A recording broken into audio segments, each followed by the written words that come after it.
Ferezes alucinados, pra quem não sabe, esse é o nosso programa zero. Mas eu estou olhando pra câmera errada, tem que ser de cá. Então é isso aí, ó. É o nosso programa zero. Vou falar uma coisa pra vocês, viu? Esse pessoal do Feira Pode não é brincadeira, não.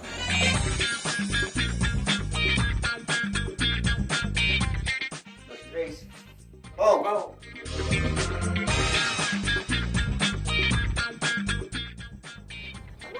Tá gravando já? Ah, eu tava...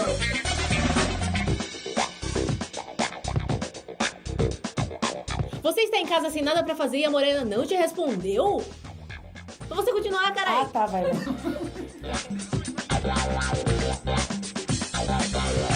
Feira Pode, modo corujão ativado. Vem com a gente. Você autoriza o uso de sua imagem e som no vídeo do Feira Pode? Não.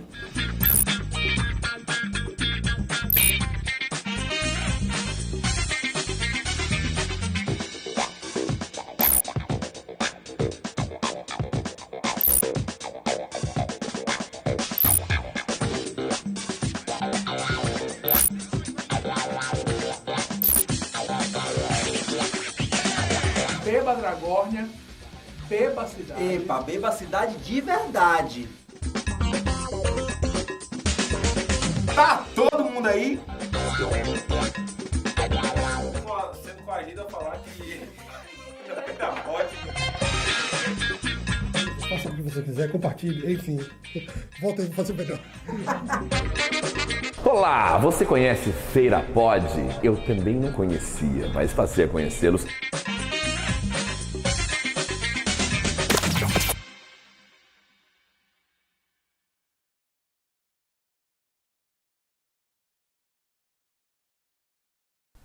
Essa edição será especial em comemoração ao Dia do Sexo, que é amanhã, 6 de setembro.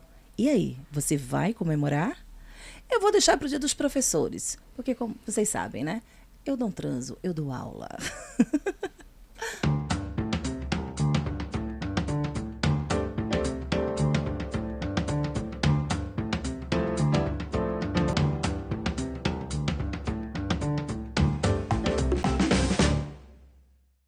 E como eu falei, é um combo especial em comemoração ao Dia do Sexo. Olha que delícia! Ai. E vamos falar de quê? Vamos falar de frequência sexual. Transar muito, transar pouco. O que seria transar pouco? E transar muito é sinônimo de satisfação sexual? Será? Olha, para essa prosa que promete muito, eu recebo aqui dois queridos. A Paula Milena, que é fisioterapeuta pélvica e sexóloga, e o terapeuta corporal, comunicólogo. Eita, agora eu me confundi toda, mas vocês. É assim mesmo, né? Então vamos lá. Comunicólogo, terapeuta corporal e sistêmico, Raoni Pereira. Olá, Paula. Olá, que honra estar aqui. É sempre bom estar com você. Eu que já acompanho e a gente já se encontra nesse caminho há muitos anos. Então, todas as vezes que você me chama, é com muita felicidade que eu venho. Ai, que maravilha. Raoni, querido, seja muito bem-vindo e prazer em conhecê-lo. Muito obrigado, Raquel. É uma alegria estar aqui. Conheço um pouco, né, do seu trabalho. Estou tendo a oportunidade de estar aqui para a gente bater esse papo, falar aí um pouquinho sobre esse universo aí, né? Vamos falar da sexualidade, de tudo que tem... que está dentro de toda essa atmosfera do sexo. E tenho certeza que vai ser um papo muito legal. Ai, que delícia. Sejam muito bem-vindos. É um prazer, um imenso prazer recebê-los aqui hoje. Paula, como Paula falou, aí a gente já se conhece um pouco mais. Olha, engraçado é que tem 10 anos, está fazendo 10 anos que a gente se conheceu. Nós nos conhecemos numa viagem. Foi. Que foi, acho que não foi primeiro, foi para Juazeiro, não? Foi. Eu lembro que a gente fez Juazeiro, depois a gente fez Petrolina. Foi. Uma no início do ano e uma no final do ano. Final do ano. Foi exatamente. Não foi isso? Uma foi Juazeiro e outra foi Petrolina. E aí foi uma das noites de Afrodite, né? Isso. Que foi... nasceu daqui de Feira, mas aí fui levado pra Juazeiro e pra Petrolina. E eu fui palestrar e você foi pra fazer... Performar. Isso. E eu te conheci. E eu me apaixonei. Eu acho... eu tava falando em off, eu acho você... até depois... Eu te conheci performando, eu te conheci trabalhando a sensualidade dentro da sexualidade, mas hoje te acompanhando como sexóloga, eu gosto e admiro muito a vertente que você trabalha, porque é uma vertente que eu gosto, né? E até combina com esse tema que você trouxe hoje. É uma vertente que não traz roteiros. Eu respeito demais as outras profissionais que têm outras vertentes de trabalhar com a sexologia, mas eu não gosto muito quando a pessoa bota o ser humano dentro de uma caixinha, dando receitas de bolo, sabe? Se você quer ter um sexo maravilhoso, faça assim, assim, assim, assado. Esse assim, assim, assado pode funcionar bem pra você, mas não pode funcionar tão bem pra mim. E eu acho que quando a gente traz essa educação sexual, essa orientação sexual, entendendo que somos seres humanos múltiplos, plurais, isso ajuda demais no processo individual da sexualidade de cada um. Exatamente, né, Paula? Quando a gente se conheceu, a gente trabalhava com dança sensual. E eu performava em alguns eventos, né? Eu dizia que ali naquele momento de dança sensual, eu sempre fui apaixonada por filmes que tinha aquelas dançarinas de cancan, aquela coisa, né? A história da Madonna, que logo no início da carreira dançava no chair dance. Então eu sempre gostei muito. E naquela época que comecei com a dança sensual, foi justamente porque eu estava trabalhando o meu demônio, vamos colocar dessa forma assim, que era ser sensual. Aquilo me assombrava. E aí foi quando eu virei a chave de ganhar uma grana com aquilo que estava me assombrando. Que eu comecei a me especializar em dança, e aí eu fui realmente. E entrei. E nessa perspectiva de sensualidade, eu sempre trouxe... Porque assim, como a gente conversou no instante, nos bastidores, né? A sensualidade sempre tem um padrão, que é corpo tal, aquela coisa toda. E eu vinha num padrão diferente, né? 1,5 m, gordinha, pá, aquela coisa toda. Mas eu usava e comecei a mostrar a outras mulheres que elas também poderiam ser sensuais, explorando o que elas gostavam mais. Então, se é uma jogada, se é um cabelo grande, se é um colo que se sente mais bonita, se é as pernas, e explorar isso. E, de fato, foi uma época muito bacana, a gente se conheceu. Eu lembro de um episódio que a gente estava uma vez em Petrolina, e aí tinha um monte de gente, ela disse assim, que era para eu chamar a atenção de um cara. O homem estava lá do outro lado. Porque vale ressaltar que depois, convivendo com ela, eu descobri que a Raquel que performava no palco não era uma personagem. Que isso era natural dela. Ela vive com essa Raquel 24 horas por dia. E aí, depois da palestra, a gente saía. A gente ia jantar e saía. E tinha um cara lonjão. E eu falei, quer ver que você arrasa? Bora testar. Aí eu mandei ela testar. Escolhi um cara lonjão. Falei, vá lá. Olhe. Comece a olhar. Foi, o homem ficou louco. Aí eu falei, rapaz, me ensina isso. Aí quando acontece isso, aconteceu isso uma vez uma festa, que eu olhei, mirei no cara e disse assim, ó, peraí, é aquele ali que eu quero chamar a atenção. E aí, com o olhar, eu convenci ele, né? Mas tipo assim, aí ele... Não aconteceu nada, eu acabei indo embora, porque rolou uma outra situação. E aí depois eu encontrei esse cara numa vez, aí ele fez assim... Eu nunca vi um olhar desse jeito. E eu ficava vestindo o saco dela. Falando, não tem como ensinar, não. Porque eu tenho que gastar uma lábia da pra eu atrair você só com um olhar, velho. Isso é um máximo. Mas foi assim que a gente se conheceu nesse evento, né, Paula? Depois a gente fez um evento aqui em Feira também. Eu sempre na questão da dança. Depois realmente, Paula foi uma das pessoas que me incentivou muito a buscar, a estudar. Porque, na verdade, quando ela fez, você também pode ser sexóloga. E aí... Eu achei que eu não podia, porque eu era de uma outra área, não era da área de saúde. Foi quando se abriu um outro universo. A gente começou a fazer um curso juntos, sexologia clínica. Né? E aí, várias coisas foram acontecendo. Eu acabei indo no outro viés. Paula é uma pessoa conhecida, não só aqui na nossa cidade, como no nosso estado também, em algumas cidades outros estados, como uma mulher que leva a temática de sexo de uma forma muito divertida, muito leve, para diversas mulheres. Eu segui numa linha mais educacional, numa outra vertente. Mas a gente vira e mexe, a gente se encontra, porque é o que eu sempre digo com os profissionais que eu trago aqui. A sexualidade é uma área multidisciplinar. Né? Então, assim, ela cabe em diversos olhares, ela cabe em diversos profissionais. Até porque, às vezes, quando uma pessoa nos procura com uma questão só, eu tô com um problema e não tô conseguindo gozar, tal. E aí, quando a gente começa a fazer a investigação, precisa de intervenção de outros profissionais. Isso. E aí, isso que é o bacana, que eu também e acho que deixa a área muito rica. Sim. Porque aí você sai daquilo que você falou, do sujeito como numa caixinha, e você percebe que ele é um universo. E como universo, cabem diversas. A constelação tá aí, não é isso? Exatamente. Então, e cada um vai seguir numa linha muito própria. Então, a gente pega uma pessoa que pode estar vindo, sim, com problema para ter orgasmo, mas quando a gente começa a trabalhar ali, a gente não vai chegar com a receita pronta, a gente vai chegar, porque um profissional vai olhar e vai identificar uma coisa, o outro vai identificar, e diante do que for diagnosticado, ver o que aquela pessoa também está disposto. Porque não é só, né? Tipo assim, o Kama Sutra tá aí, com 100 não sei quantas posições. Todas as posições vão ser boas? Não. Você vai ter que testar para saber o que é que te cabe. Então, por isso que a caixinha não serve para sexualidade. Porque nós somos seres individuais. E a gente é influenciado o tempo todo por fatores externos. O tempo todo é a questão cultural, a questão da criação, a religião. Tudo isso recai, fora a questão orgânica e a questão psicológica, psicoemocional. Então, a gente, na verdade, é um universo. É um universo. E aí, como é que as pessoas querem colocar tudo isso em um roteiro?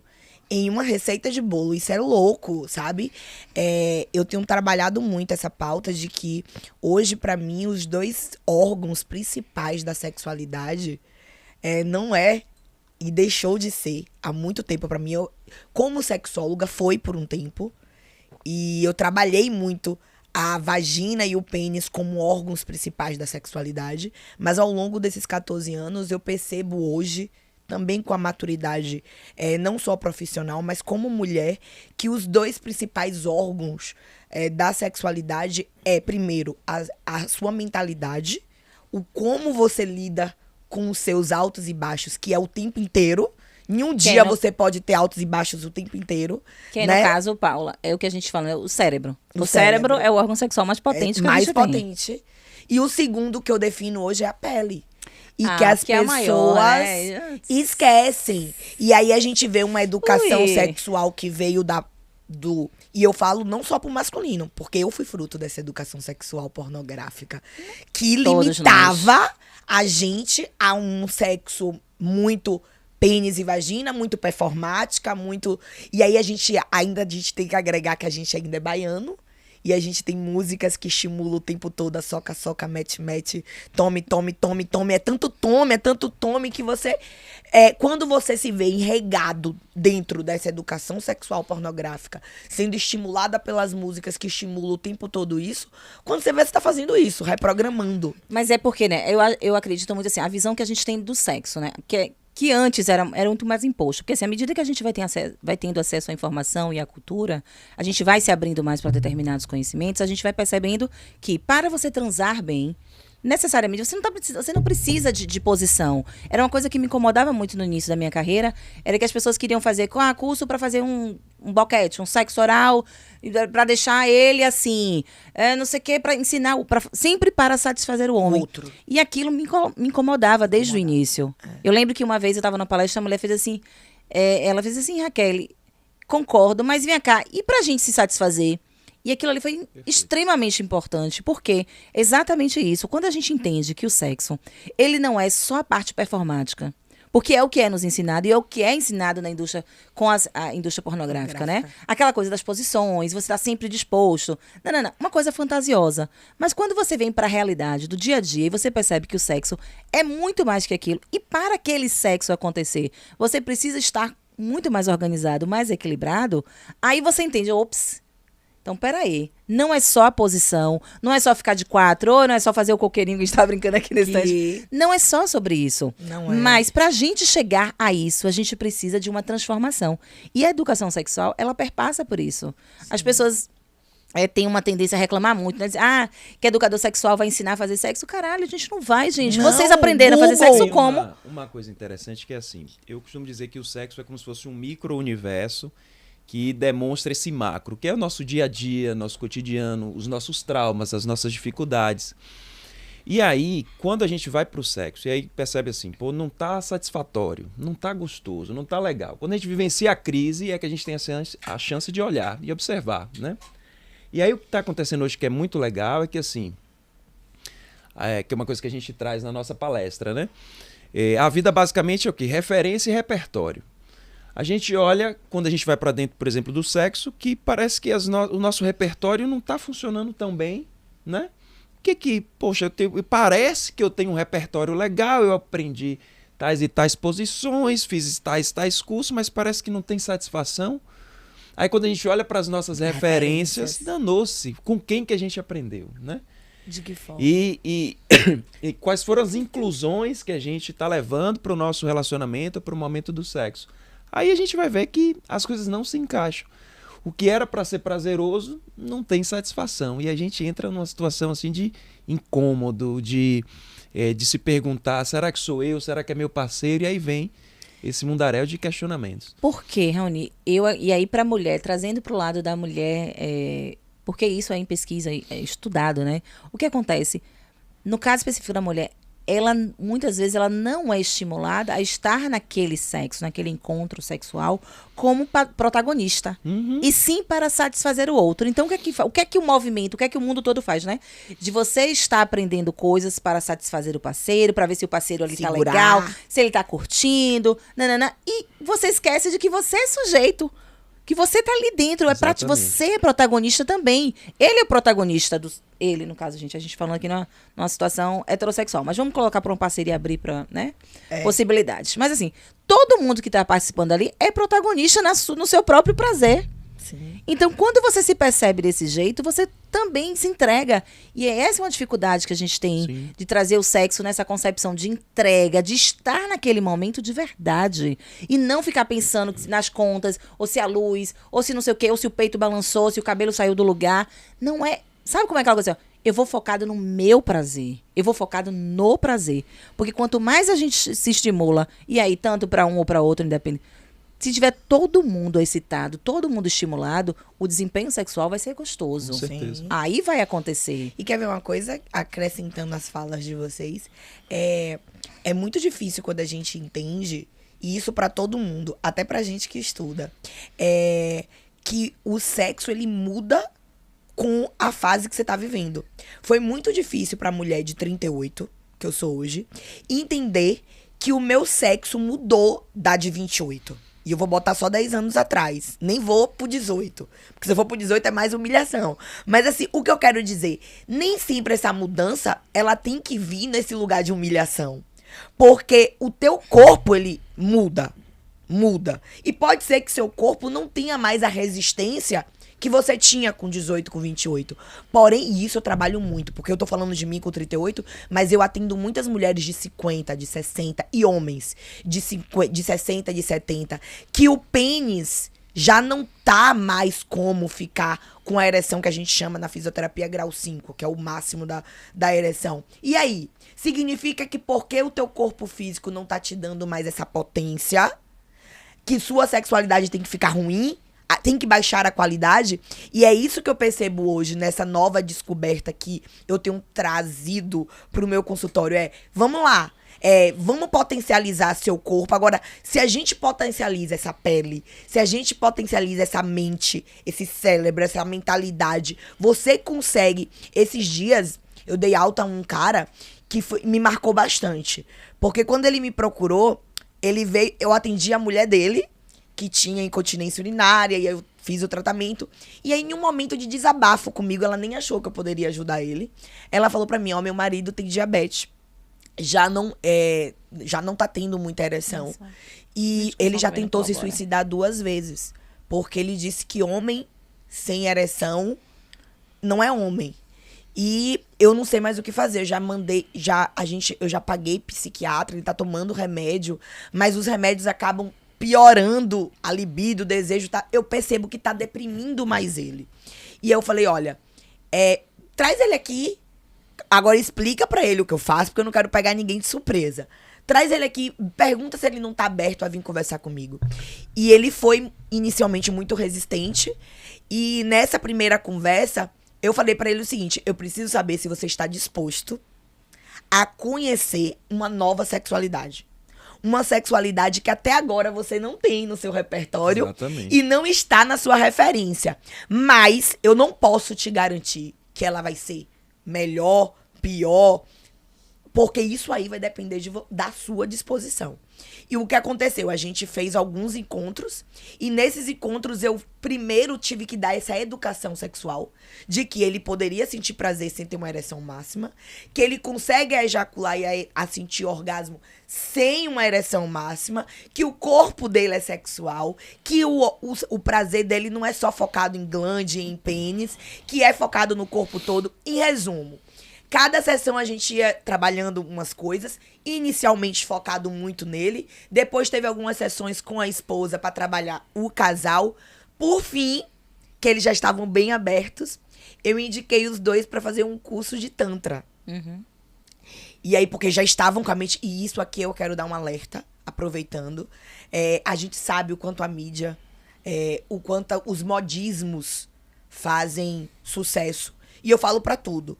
É muito comum no meu consultório eu receber muitos casos de pessoas que fizeram cursos de pompoarismo online e em vez de resolver um problema, prejudicou o problema. Eu vejo muita gente tomando... eu ouvi uma modelo que deu uma entrevista que ela foi pra uma massagem tântrica e ela chegou 20 vezes ao orgasmo. E eu vou. Será que você tá pronta pra aquilo ali? Será que... Porque assim, pro teu corpo responder, é o que a gente fala aqui, tua mente tem que estar pronta. E eu converso com alguns amigos meus que são terapeutas do Tantra, que eu acho que seria interessante ter essa conversa e encaminhar pra um terapeuta antes de já iniciar. Porque eu vejo muita gente ficando limitado depois da primeira sessão de Tantra, que era pra abrir. É porque, na verdade, né, essa coisa dos modismos, né? E aí a rede social, infelizmente, ela acaba tendo um poder muito grande nesse quesito. Porque, assim, tudo vai passar pela questão do autoconhecimento. Exatamente. Né? Porque, assim, você se sujeitar a fazer uma terapia tântrica, por exemplo, você precisa estar seguro do que você está fazendo. E nesse processo de desconstrução. Isso. Não é só porque aquilo pode te proporcionar a descoberta da sua potência orgástica.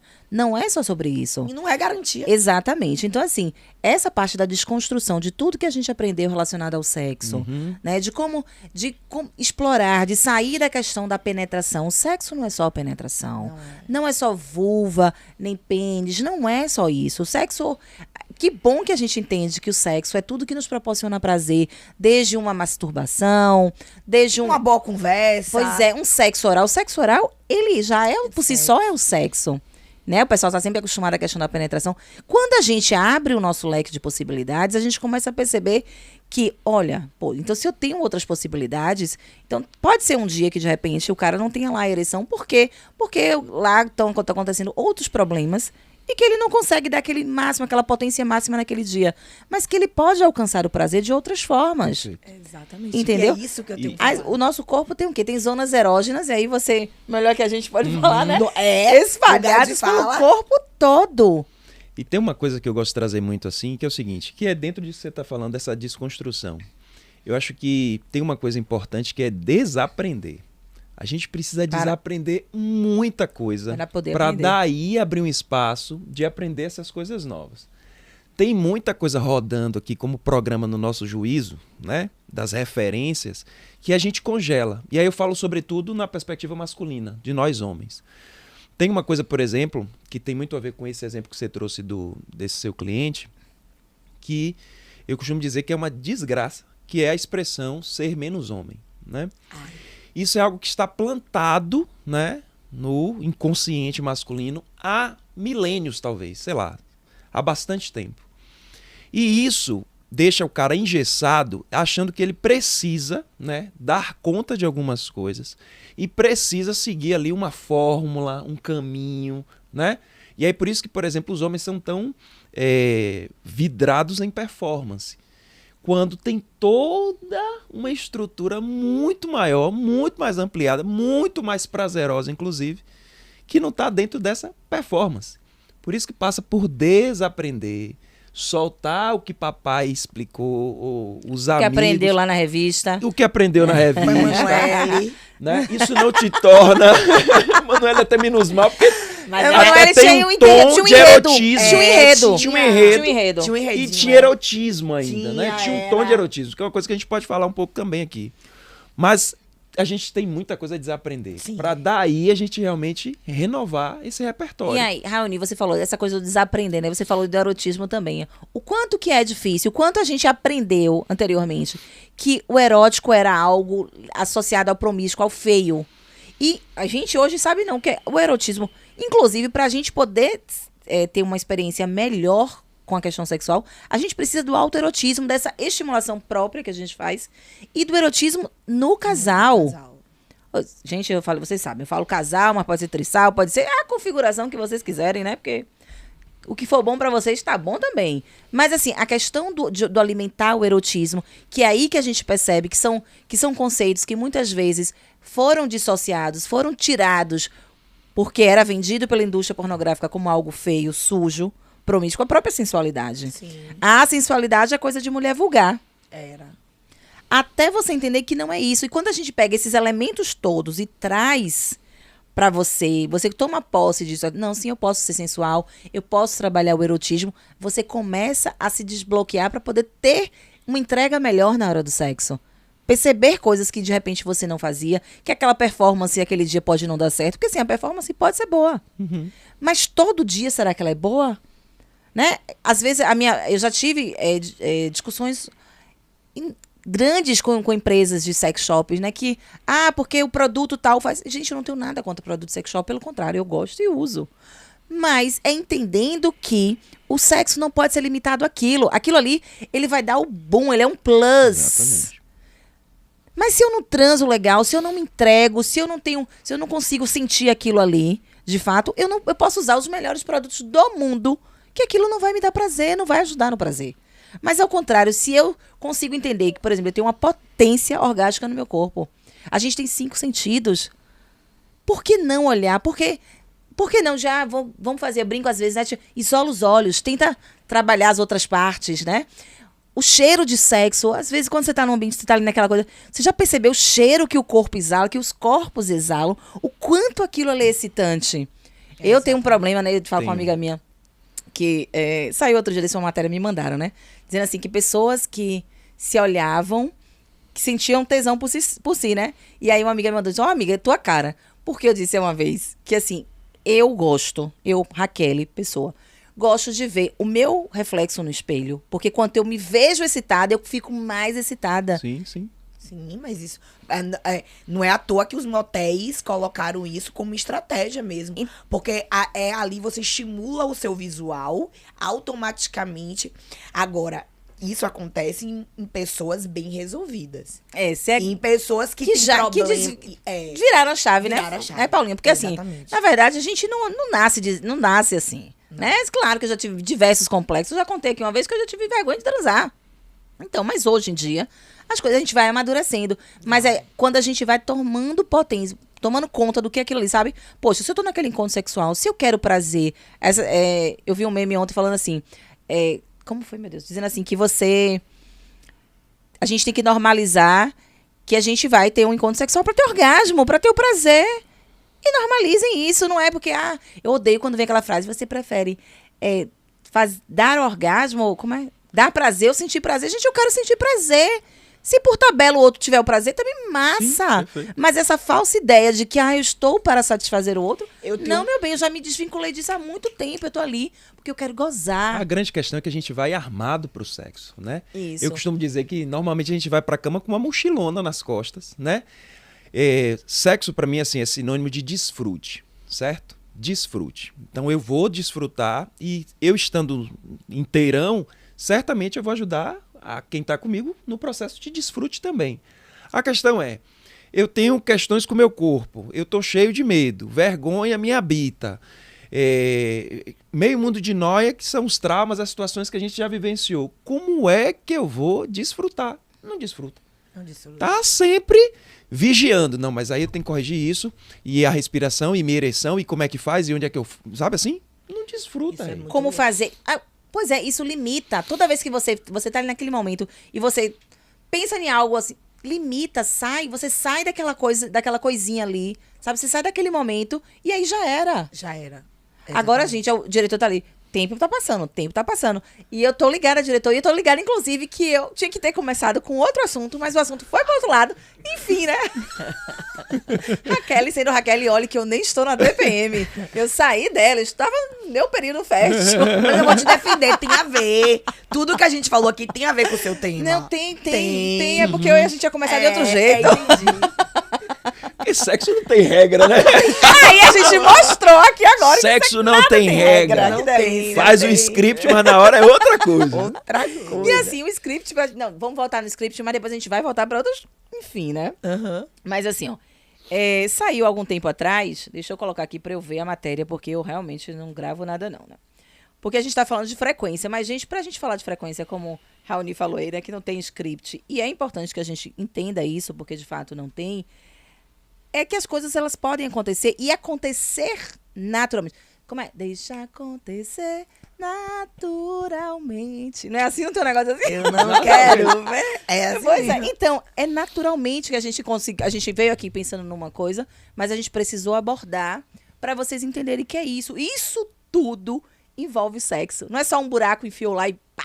Não é. Porque essa parte que já foi por muitos anos, né? Essa falta de consciência corporal, de estar ali só por estar, de deixe que eu vou lhe usar, já não cabe mais. E eu adoro essas coisas que não cabem mais, porque a gente tá... Significa que a gente está evoluindo.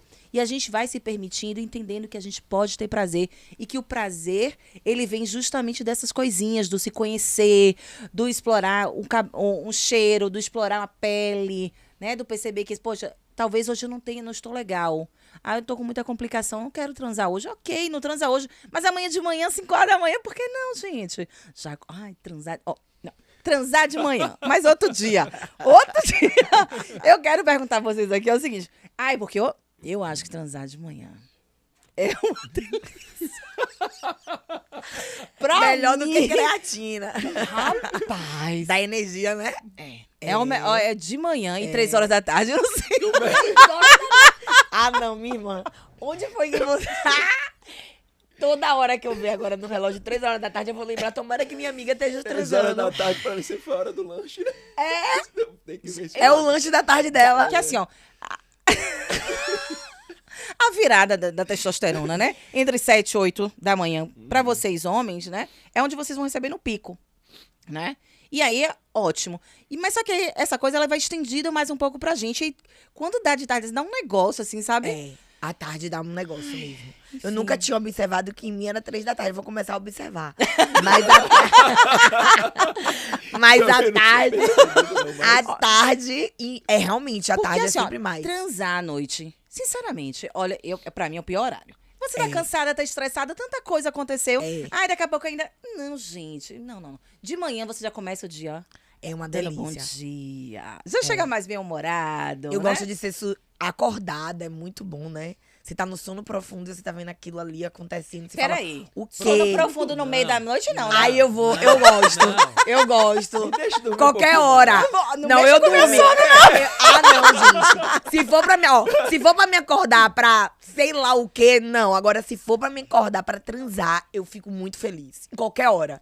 Porque eu gosto dessa ideia do estar assim. É porque na minha cabeça, se ele tá me acordando, é porque o tesão veio. E eu não quero frear tesão. Bora, me acorda. Agora, obviamente, saiba me acordar, né? Não venha me acordar com o seu dedo duro, já lá, né?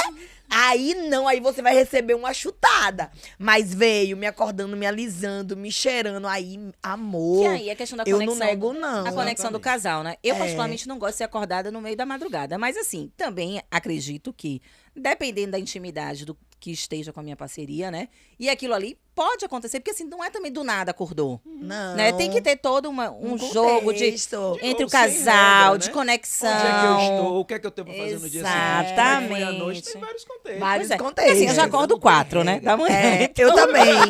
Eu acordo 4, então assim, 3h30 já tá perto. Tá pertinho. Pode Não tem acordar. problema nenhum. Mas é isso que vocês falaram, esse contexto. Pra mim, era um contexto que era comum. Às vezes a pessoa trabalhava à noite e eu era do dia. Então, normalmente era a hora que a pessoa estava chegando. Se encontrar E nesse encontrar. horário, Então sim. tem esse contexto também do que você falou. Como é essa rotina desse casal?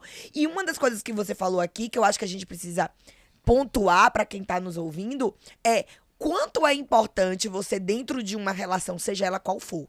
Porque quando a gente fala relacionamento, as pessoas acham que é só uma relação estável. Namorar, Isso. casar. Mas não, até com aquele ficante, aquele PA. Que também é que uma está relação, uma espécie de presente. relação. É o tanto que você tem que conversar pra deixar bem claro. Porque ninguém tem bola de cristal pra saber que você não quer ser acordada 1h30 da manhã. Eu já não me incomodo. Então, é importante dentro das relações que a gente vai montando, a gente trazer o diálogo sexo pra uma pauta de conversa. A gente quer conversar sobre tudo. Qual é seu hobby? O que é que você faz? Mas sexo a gente não quer conversar. E comunicar, né? Você fala, essa comunicação aberta é importante porque assim, a gente Muito. evita até problemas, né? Se você conversa, se você diz ao outro como é que você gosta das coisas, naturalmente aquilo ali, aquele diálogo, ele se torna uma coisa mais simples. Gente, conversar sobre sexo é como se você estivesse num bar tomando uma bebida. Eu ia dizer conversar sobre comida, porque também tem tudo a ver com comer, né? Enfim. Tem. Conversar sobre sexo comendo é maravilhoso. Não é? Isso aí. Porque você tá com 2 prazeres ali. E essa rotina, isso aí é uma coisa que você vai estabelecendo dentro da relação. Que também, assim, o que funciona para um pessoal, não vai funcionar para outro. Isso aí é o grau de intimidade que cada um tem. Então, assim, essa coisa que eu falei do sexo de manhã, né? Que particularmente eu gosto. E do sexo à tarde que eu gosto, pode ser que pra você não funcione. Mas antes de você saber se funciona ou não, você precisa o quê? Você precisa testar. Exato. E descobrir. E aí, às vezes, são as crenças. Porque tem, por exemplo, já tive relacionamento em que a namorada pensava assim, não, sexo pra mim é só de noite. Eu achava que era só de noite. Como assim só de noite? Tá escrito aonde? Onde é que foi que te Quem disseram foi isso? que trouxe, não é? Qual é Então, você vê que tem aí repertórios nossos que também precisam ser desconstruídos. Sim. E sabe uma coisa que eu acho o máximo, ouvindo vocês conversarem aqui? Como eu, pelo menos, como uma mulher, e tira aí a sexóloga, mas encarna o CPF, Paula Milena, como uma mulher de 38 anos, quando eu olho pro meu passado e eu vejo o quanto evoluiu e mudou, eu olho pra frente, eu me excito só com o que está por vir. Porque eu fico pensando, meu Deus, se mudou tanto e eu tenho aprendido tanto. E é esse lugar que você fala de não estar em um lugar do eu sei tudo e o que eu sei é suficiente. É sempre esse lugar de hoje tá bom, hoje tá legal, mas o que eu posso aprender mais? Onde pode mudar, pode ser que amanhã você já não goste mais do dia de manhã, você prefira a noite, até porque sua rotina pode mudar. É sempre se colocar nesse lugar de acompanhar o seu processo, porque tá tudo junto, a gente muda, as nossas rotinas mudam, a nossa vida muda, e o sexo vai mudando com isso. Tem uma frase de Esther Perel, que é pra mim uma das grandes referências em dos sexualidade. maiores terapeutas. Não é? Ela tem uma frase que é assim, sexo não é uma coisa que fazemos. Sexo é um lugar para onde vamos. Isso eu acho Ela traz, ela é uma profissional excelente e traz muito dessa desconstrução que a gente precisa e da liberdade que a gente tem que se dar na hora do encontro sexual. Você, quando falou da Paula Milena de 28 anos, de 30, Natal, e eu sempre digo assim, eu particularmente acho que eu estou no meu melhor período sexual. Porque, assim, nem de longe eu não sou a Raquel que teve lá a iniciação sexual aos 21 anos de idade. Sim. Entendeu? E aquilo ali, que foi uma fase, que era aquela fase mais engessada. Porque, assim, à medida que você vai ficando mais maduro, né? E aí, não quero usar o termo, pode ser usar o termo envelhecimento, questão da idade. Mas quanto mais você vai amadurecendo, mais você vai percebendo o que de fato você gosta, como é que você gosta. Isso. E aí você vai tirando a bagagem da mochila e vai deixando, mas isso aqui não me importa mais. licença. soltando as Tchau. máscaras. Esse aqui, tchau. Daqui a pouco você vai estar sem mochila. Exato. Só por estar naquilo ali. E esse processo é só a maturidade que vai te trazer. Vai te trazer. E esse lugar de você se colocar em um lugar de autoconhecimento. De abertura. Porque eu de conheço abertura. pessoas De que abertura. estão maduras E que atadas à estão mochila. e ainda está preso, ainda está limitado. Então é muito importante a gente falar sobre isso, porque tem pessoas que não estão abertas. E é a idade da loba. Porque a idade da loba cientificamente é considerada a idade onde a potência sexual da mulher é melhor. O corpo não tá com a resistência dos 21, mas por que a gente acha hoje? Pelo menos eu concordo com você. Eu não trocaria a Paula de 21 de 18 pela de 38, mas porque o lugar que a gente se colocou de aprender, de se conhecer, de se potencializar. Consciência corporal, sabe, E Paula? eu com 21 eu me preocupava muito com essa história de o que o cara tá vendo. Eu tô fora do padrão porque eu era Eu com 16 anos, eu comecei a engordar e eu fui obesa até os meus 24. E nesse processo ali dos 21 pros 24, eu ficava muito nesse lugar de... será que ele vai ter tesão? Será que ele tá olhando pra minha barriga? Será que ele tá... Sabe? Essas Mochila. neuras que nós mulheres... Hoje, a última coisa que eu me importo é se, independente do meu estado físico, mas se meu peito é mole, se é duro, se ele vai ver um cabelo na minha perna... Foda-se, o meu momento sexual é o meu momento de entrega. Eu tô ali preocupada com outra coisa. Se o cara perceber um problema dele, ele que vá se embora, entendeu? A gente vai se desapegando de coisas que uma menina de 21 anos ainda tá presa. E aí você traz isso aí pra gente perceber como a autoestima influencia. Total. Né? Como a autoestima influencia e como isso, numa pessoa mais jovem, de fato, tem um peso maior de quando uma pessoa vai ficando mais madura. Porque ela vai conhecendo, ela vai entendendo que a autoestima não está no que o outro vê, e sim como eu me valido. Exato. E aí vai percebendo que, poxa, eu não posso não estar no meu melhor corpo, no meu melhor shape. Mas eu estou aqui. Então, vamos aproveitar, vamos trabalhar em cima disso. Eu quero mudar alguma coisa, vamos tentar fazer isso, né? E aí, a gente falando dessa coisa de horário e coisa e tal, deixa eu lembrar, deixa eu fazer aqui, gente. Script. Do script? Mas não, sabe porque saiu uma matéria há um tempo atrás. Ai, gente, quantos dias? 3 semanas. Bem assim, o nome era Nicolas Prates revela que faz sexo 50 vezes na semana com Sabrina Sato. Porra. Aí botaram 24 horas por dia. Aí o texto é bem assim, ó. O ator Nicolas Prates surpreendeu o público ao revelar quantas vezes faz sexo por dia com a apresentadora Sabrina Sato. Isso foi num podcast que eles participaram. Foi. Na prévia liberada, o ator respondeu que o questionamento foi sobre o início do namoro. Quantas vezes por semana você faz sexo? Rindo com a situação, Nicolas contou que os dois fizeram sexo 50 vezes em apenas uma semana. Aí ele colocou, considerando que a gente se vê 7 dias na semana, se vendo de segunda a segunda, início de namoro umas 50 vezes. Olha só, 24 horas por dia, Mas eu fui fazer a conta, tá? Dá umas 7 a 8 por dia. 7 a 8 vezes por dia. Eu só digo uma coisa, vem de mim, Nicolas. Eu ia perguntar agora, cadê Nicolas Ceirice? A pergunta é o que é que ele considera sexo. Agora é isso que a gente vai... Não venha pra cá com essa agora. não. Porque assim, é justamente isso, né? E o pessoal se estranhou. Aquela coisa, recebi várias pessoas. É mentira. Não, aquela coisa toda. Só que assim, a gente precisa entender, primeiro, o que é que ele tá considerando como sexo? Porque a imagem que a gente tem é do sexo com a penetração. Isso. E a imagem que a gente tem é que o sexo sempre vai finalizar na ereção masculina. Né? Isso. E se tem ereção, tem penetração. Ok. Segundo, é o que a mente das pessoas é essa, né? Isso. Mas se a gente levar em consideração que a gente tem diversas formas de fazer sexo, e também sim com a penetração, e sim levando ele em consideração um menino jovem e várias possibilidades, né? O dia todo, uma média de 7 a 8 vezes. Aqui eu acho que a gente não tem que entrar nesse parâmetro, se é possível, se não é possível. Mas sim, o que é possível pra você? Sim, com o que é que você gosta? Pra você, transar uma vez no mês tá bacana? E pra sua parceria também? Porque assim, não adianta também tá bom só pra você e pro outro não tá. Talvez, no início do relacionamento, a gente sabe que as coisas são muito mais quentes, né, gente? É aquela coisa meio assim, dá vontade de fazer sexo toda hora, em qualquer lugar. O negócio é apimentado. Não é assim, no início de relação? Depois as coisas podem ir esfriando, ou também não, depende de cada casal. Mas o que eu achei mais, assim, escandaloso que as pessoas fizeram foi... porque não pode, ele não é capaz. E os homens se ofenderam muito porque ele disse que transava 50 vezes. Quem tem boca fala o que quer. Não é? Doutor João Batista veio aqui outro dia desse para dizer justamente isso. Isso que os homens falavam muito mais do que eles de fato faziam. Mas isso é muito verdade, né? Pelo amor de Deus, né? Vamos falar a verdade aqui, que isso é verdade, pontuando aqui. E a mulher esconde. Você já reparou? A mulher não eu vi um estudo falando sobre isso, que o homem, ele aumenta muito as coisas que ele faz e a mulher diminui. Sim. Por exemplo, porque a gente foi ensinada no lugar a ser mais onde contida. tem homens, se a mulher transou com 10, ela diz que transou com 2. Eu tô dando um exemplo.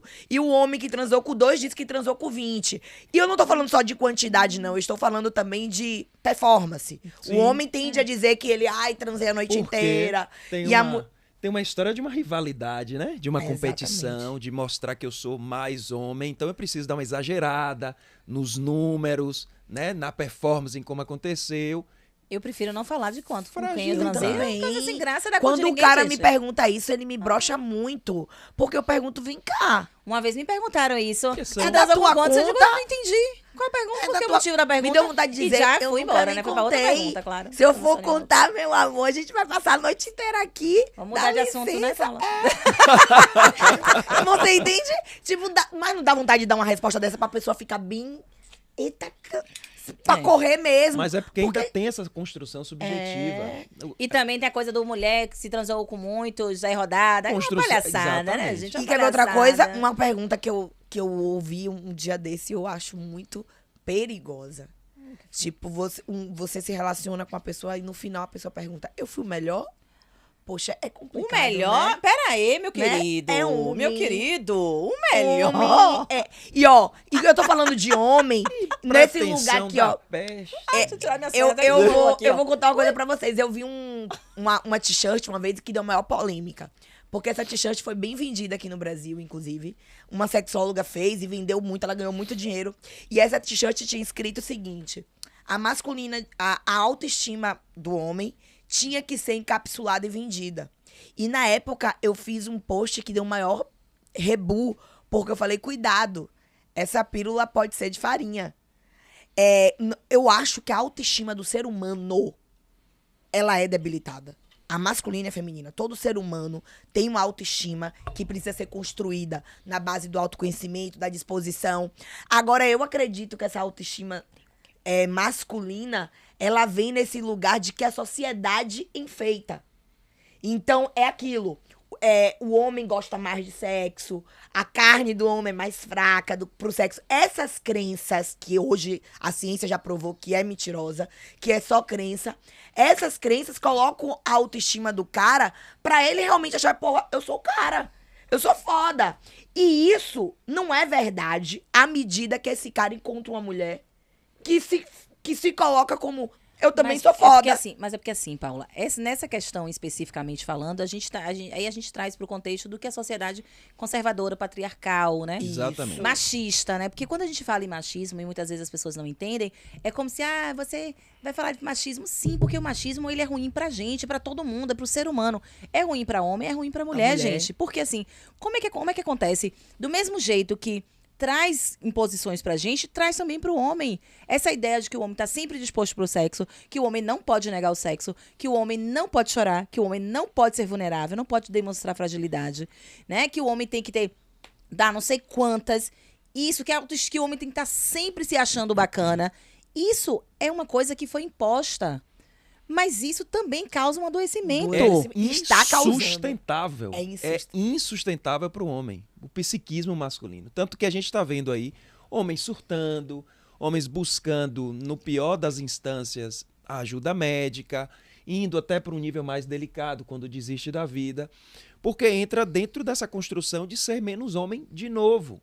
Então eu não dou conta disso, isso aqui para mim não é tal qual eu sou, então eu sou menos homem, então eu não sirvo. Aí entra na inadequação, né? Aquele velho sentimento de inadequação. Aí é problema atrás de problema. E onde é que está a cura? Na vulnerabilidade.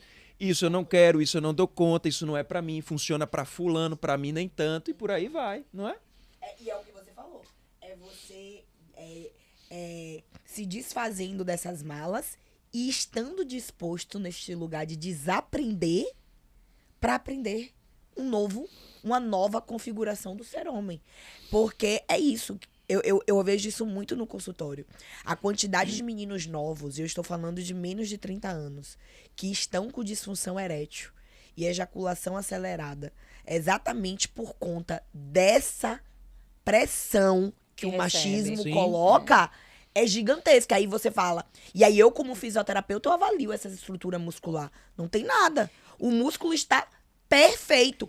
É totalmente a questão E assim, dessa Paula, mentalidade. você falando... E outra coisa, além disso, esses meninos mais novos têm essa coisa, né? De tipo assim... eu tenho que comparecer... Né? Então, assim, ou acha fictício, na indústria pornográfica muito se faz sobre isso, né? De que tem que estar viril, tem que dar não sei quantas, né? Isso aí é muito... Aí junta a questão da ansiedade, junta a questão da inexperiência, porque sim, é inexperiência, meu povo. É isso mesmo, não tem nada de Exatamente. errado. Vocês estão iniciando a vida sexual. E inexperiência, a experiência a gente só alcança com o quê? Fazendo. Com a experiência. Exatamente. Fazendo, vivenciando, tendo diversas vezes. E isso, mas eu já transei 100 vezes. Não é sobre isso Não é apenas. quantidade, Né? Então, assim, essa coisa, eu acho, da falta de conexão com o que de fato é o sexo, faz com que a gente acabe tendo algumas disfunções. Isso, claro que assim, a gente não está falando da parte orgânica nem biológica, né? Porque quando existe esse precedente, a avaliação é outra. Mas eu digo assim, quando a gente está falando da falta de conexão com o sexo mesmo. E aí, às vezes, a gente pode sim sentir uma dor. A gente pode, no caso do homem, pode sim ter uma ejaculação precoce. Por quê? Porque você está inseguro, porque sua autoestima não está legal, porque você está transando por transar. E não que transar por transar seja algo errado. Mas se você faz aquilo de forma consciente, ok. Mas se você faz aquilo porque o seu grupinho está fazendo, já não é ok. Porque as vozes na sua cabeça estão ali, né? As crenças ainda, porque papai, meus tios e por aí vai. Também não é legal, rei. Exatamente. Agora sim, gente, o papo tá bom, né? Tá gostoso. Eu sei que tá. Só que a gente, sabe quando ele vai continuar agora? Na próxima semana. Então, tu já ativa o teu sininho. Ativa aí, vai. Eu quero agora. Se inscreve, ativa. Manda para aquele coleguinha que tá precisando desaprender, como o Raoni falou, para voltar a aprender, para se conectar mais com o sexo, para ter mais essa experiência gostosa. E na próxima semana a gente continua, ok? Olha, não demora, vocês já sabem que é uma rapidinha. E a rapidinha pode ser gostosa.